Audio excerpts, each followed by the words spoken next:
धीरसेन द्वारा नदी में बहाई गई नवजात लड़की को एक सफेद चील ने पाला। आपने सही सुना। बहुत समय पहले राजगढ़ नामक राज्य में धीरसेन नामक एक धनवान व्यापारी रहता था। उसके पास अपार संपत्ति थी, लेकिन उसकी कोई संतान नहीं थी।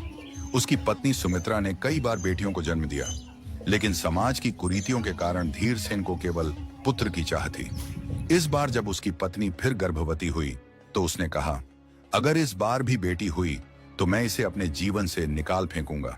और नियति ने फिर वही खेल खेला। सुमित्रा ने एक सुंदर कन्या को जन्म दिया, लेकिन इस बार धीरसेन ने निर्दयी फैसला कर लिया। उसने नवजात शिशु को एक सुंदर लकड़ी के संदूक में रखा और उसे नदी में बहा दिया, ताकि कोई उसे खोज न सके। भाग्य को कुछ और ही मंजूर था। एक मिसाफेद चील जो नदी के किनारे अपने घोंसले के लिए भोजन खोज रही थी, उसने उस संदूक को देखा। चील ने झपटकर उसे उठा लिया और अपने ऊंचे वृक्ष पर बने घोंसले में ले आई। जब उसने संदूक खोला तो उसमें एक प्यारी सी बच्ची को मुस्कुराते हुए पाया। उसके भीतर एक अनोखी ममता जागी। उसने निश्चय किया कि वह इस मासूम को अपनी संतान की तरह पालेगी। अब हर दिन जब भी चील कहीं से कुछ अच्छा भोजन देखती, वह झपट कर उसे ले आती और अपनी बेटी को खिलाती। धीरे धीरे लड़की बड़ी हुई और तारिणी अपने नाम से जानी जाने लगी।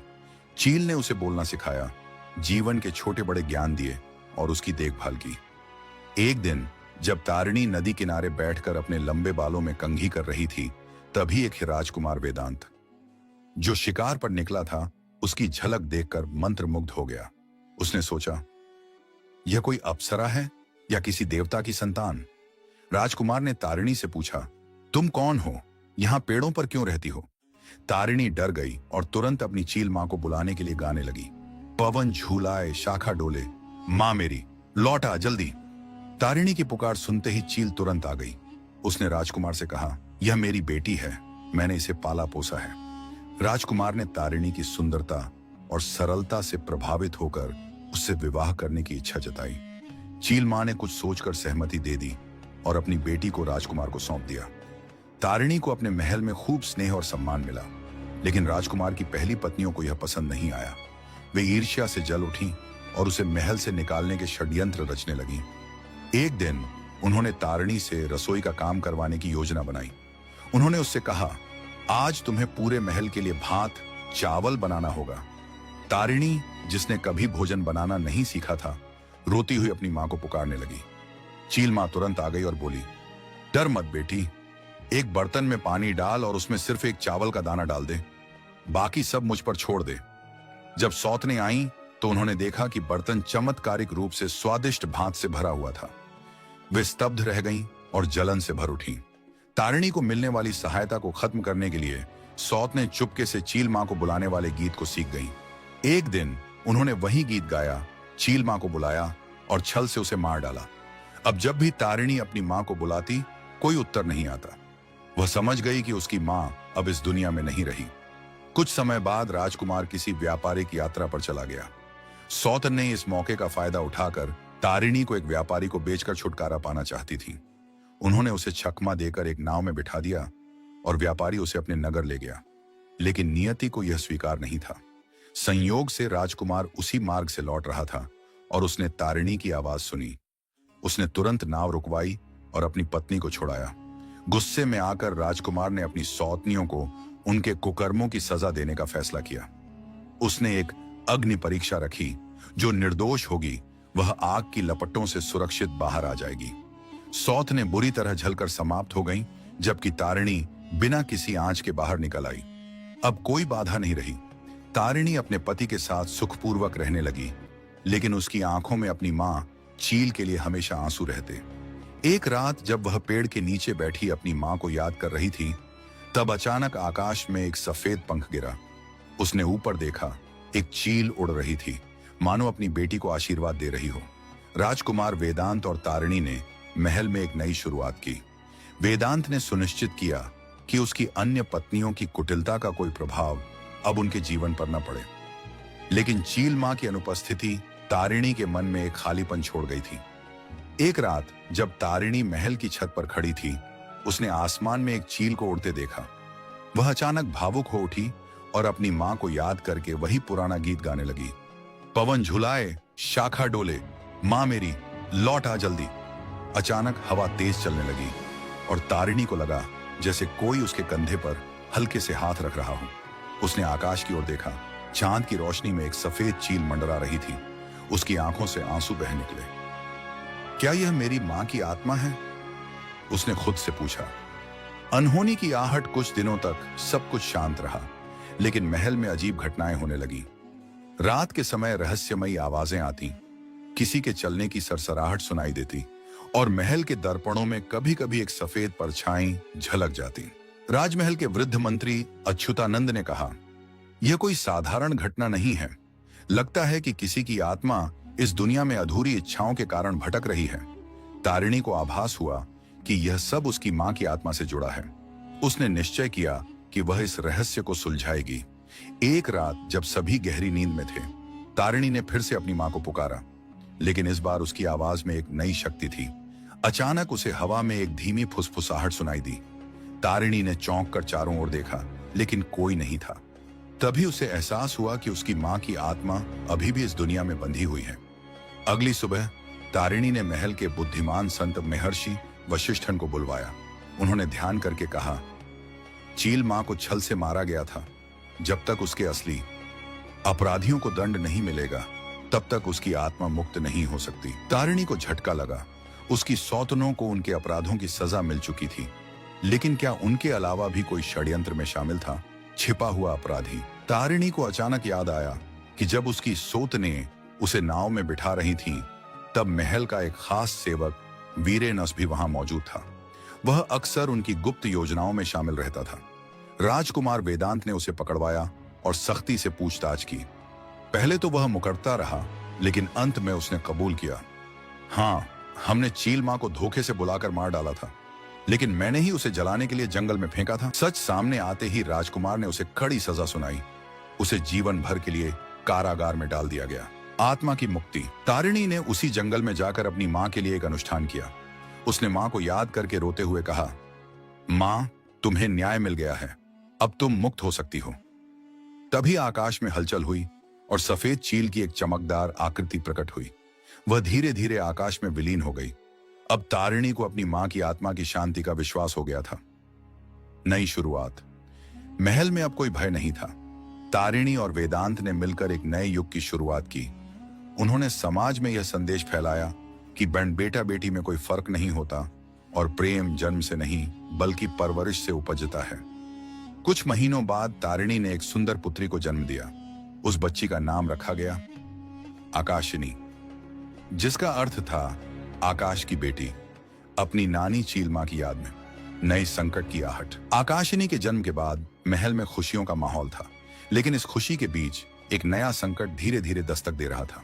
महल के प्रहरी और सेवक अजीब घटनाओं की सूचना देने लगे। रात में महल के गलियारों में किसी के चलने की आहट सुनाई देती। चील की आवाजें हर समय गूंजती रहती, जबकि आसपास कोई चील नहीं दिखती। महल के बाहर कई जगहों पर सफेद पंख पड़े मिलते। राजकुमार वेदांत और तारिणी को चिंता होने लगी कि कहीं यह कोई बुरा संकेत तो नहीं। अज्ञात शत्रु का आगमन। एक दिन राजमहल के द्वार पर एक अजनबी दरवेश आया। वह बूढ़ा था, पर उसकी आंखों में असाधारण चमक थी। उसने राजा से मिलने की मांग की। जब उसे महल में लाया गया तो उसने राजकुमार वेदांत और तारिणी को देखकर गहरी सांस ली और कहा, तुमने जो किया वह सही था, लेकिन अधूरी कहानियां अक्सर लौट कर आती हैं। राजकुमार ने चौंक कर पूछा, आप कौन हैं और यह क्या कह रहे हैं? दरवेश ने कहा, तुम्हारी चील मां की आत्मा मुक्त हो गई, लेकिन उसका एक पुराना शत्रु अभी भी जीवित है और वह बदला लेने आ रहा है। डाहण चील मां का छुपा अतीत। दरवेश ने एक रहस्य उजागर किया। चील मां सिर्फ एक साधारण पक्षी नहीं थी, वह नानान आकाश देवता की अभिव्यक्ति थी, जिसे आकाश लोक की संरक्षक माना जाता था। लेकिन वर्षों पहले एक दुष्ट जादूगर काला विषाणुवास ने आकाश देवता पर हमला किया था और उनके अनुयायियों को मारने का प्रयास किया था। चील मां ने उस समय अपने जीवन की आहुति देकर अपनी बेटी को बचाया था। अब वही ईमान काला विषाणुवान वापस आ चुका था और इस बार उसकी नजर तारिणी और उसकी बेटी आकाशिनी पर थी। न भय का साय। महल के हर कोने में अब डर समा चुका था। तारिणी को रात में अक्सर सपने आते, जिसमें एक अंधेरा चेहरा उसे घूरता रहता। एक रात जब आकाशिनी अपनी मां की गोद में सो रही थी, तभी अचानक महल की दीवारों पर काले धुएं की लकीरें उभरने लगीं। सेवक और प्रहरी चिल्लाने लगे, किसी अदृश्य शक्ति ने महल को घेर लिया है। वेदांत ने अपनी तलवार उठाई और महल के बाहर जाने की कोशिश की, लेकिन एक अदृश्य दीवार ने उसे रोक दिया। चील मां की शक्ति का आह्वान। तारिणी ने समझ लिया कि अब एक ही उपाय है, उसे अपनी मां की शक्ति को फिर से पुकारना होगा। उसने घबराकर वही पुराना गीत गाना शुरू किया, पवन झूलाए, शाखा डोले, मां मेरी लौटा जल्दी। आश्चर्यजनक रूप से अचानक हवाएं तेज हो गईं और आसमान में बिजली चमकने लगी। महल के ऊपर सफेद रोशनी का एक गोला प्रकट हुआ और उसमें से चील मां की चमकती हुई आत्मा प्रकट हुई। मैं हमेशा तेरे साथ हूं। चील मां की उपस्थिति से महल के चारों ओर फैला अंधेरा धीरे धीरे हटने लगा, लेकिन काला विषाण की हंसी गूंज उठी। यह लड़ाई अभी खत्म नहीं हुई तारिणी, मैं आऊंगा और इस बार तुम्हें कोई नहीं बचा पाएगा। अब तारिणी और वेदांत को चील मां की शक्ति का सही उपयोग करना सीखना होगा, क्योंकि काला विषाण का असली हमला अभी बाकी था। क्या तारिणी अपनी बेटी को बचा पाएगी? क्या चील मां की आत्मा इस युद्ध में फिर से उतर पाएगी? महल में हलचल। काला विषाण की चुनौती के बाद महल में हलचल मच गई। वेदांत ने अपने सबसे बहादुर योद्धाओं को बुलाया और सभी को तैयार रहने का आदेश दिया, लेकिन वे जानते थे कि यह कोई साधारण युद्ध नहीं था। यह अंधकार और प्रकाश की आखिरी लड़ाई थी। तारिणी ने अपनी मां की आत्मा की ओर देखा। मां, हमें क्या करना होगा? चील मां ने गहरी सांस लेते हुए कहा, काला विषाण को हराने के लिए हमें आकाश की शक्ति को पुकारना होगा, पर इसके लिए तुम्हें अपनी असली शक्ति जगानी होगी। तारिणी चौंक गई। मेरी असली शक्ति? चील मां ने रहस्य खोला। तू सिर्फ मेरी बेटी नहीं, बल्कि आकाश लोक की अंतिम संरक्षिका है। तेरे अंदर वही दिव्य शक्ति बह रही है जो एक समय आकाश देवताओं के पास थी। अगर तू अपनी शक्ति को जागृत कर सके तो यह युद्ध जीत सकती है। तारिणी की आंखें फटी की फटी रह गईं, लेकिन इससे भी बड़ा रहस्य तब खुला जब चील मां ने आकाशिनी की ओर इशारा किया। और तेरी बेटी, यह सिर्फ एक साधारण कन्या नहीं, बल्कि भविष्य की आकाश देवी है। अब सवाल था, तारिणी अपनी शक्ति को कैसे जागृत करे? अगली रात महल पर काले बादल घिर आए। बिजली की कड़क और तेज हवाओं के बीच अचानक महल के द्वार पर एक भयंकर आंधी आई और उसके साथ ही एक भयानक आकृति प्रकट हुई। काला विषाण अपनी पूरी ताकत के साथ महल के अंदर घुस आया। उसके काले जादू ने देखते ही देखते सारे महल को अंधेरे में डुबो दिया। प्रहरी लड़ने की कोशिश कर रहे थे, लेकिन वे जैसे ही उसके पास जाते, उसकी छाया उन्हें निगलने लगती। वेदांत ने तलवार उठाई, लेकिन काला विषाण ने उसे हवा में उछालकर दूर फेंक दिया। तारिणी ने देखा कि अब समय आ गया है। उसने अपनी बेटी को गोद में लिया और जोर से वह पुराना गीत गाने लगी, पवन झूलाए, शाखा डोले, मां मेरी लौट आ जल्दी। जैसे ही उसने यह कहा, आसमान में हलचल मच गई। चील मां की आत्मा और भी तेज चमकने लगी और अचानक तारिणी के माथे पर एक दिव्य चिन्ह उभर आया। तारिणी के शरीर से नीली रोशनी निकलने लगी और देखते ही देखते वह आकाश की देवी में बदल गई। उसके चारों ओर सुनहरी हवा का एक घेरा बन गया। अब यह युद्ध खत्म होगा, तारिणी ने गरजती आवाज में कहा। अंतिम युद्ध। काला विषाण जोर से हंसा। तू चाहे कितनी भी शक्तिशाली बन जा, मुझे नहीं हरा पाएगी। लेकिन तारिणी अब अजेय थी। उसने अपनी दोनों हथेलियां उठाईं और आकाश की शक्तियों को बुलाया।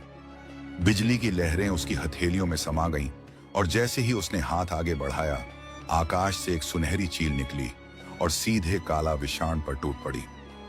आकाश देवताओं की शक्ति से तुझे हमेशा के लिए खत्म करती हूं। तारिणी की ऊर्जा से एक शक्तिशाली प्रकाश निकला, जिसने काला विषाण को पूरी तरह जला दिया। उसकी चीखें पूरी दुनिया में गूंज उठीं और फिर वह धुएं में बदलकर हमेशा के लिए मिट गया। जैसे ही काला विषाण मरा, महल का अंधेरा छूट गया। वेदांत दौड़कर तारिणी के पास आया और उसे गले लगा लिया। चील मां की आत्मा मुस्कुराई और कहा, अब मेरा कार्य पूरा हुआ। अब मैं हमेशा के लिए मुक्त हो रही हूं। मेरी बेटी, तू अब आकाश की नई संरक्षिका है। अपनी शक्ति का उपयोग हमेशा सत्य और प्रेम के लिए करना। तारिणी की आंखों में आंसू थे, लेकिन वह जानती थी कि यह अंत नहीं, बल्कि एक नई शुरुआत थी। आकाशिनी को अब आकाश लोक की देवी के रूप में देखा जाने लगा। वह बड़ी होकर अपने माता पिता की तरह साहसी और शक्तिशाली बनी, और इस तरह चील मां की विरासत हमेशा जीवित रही।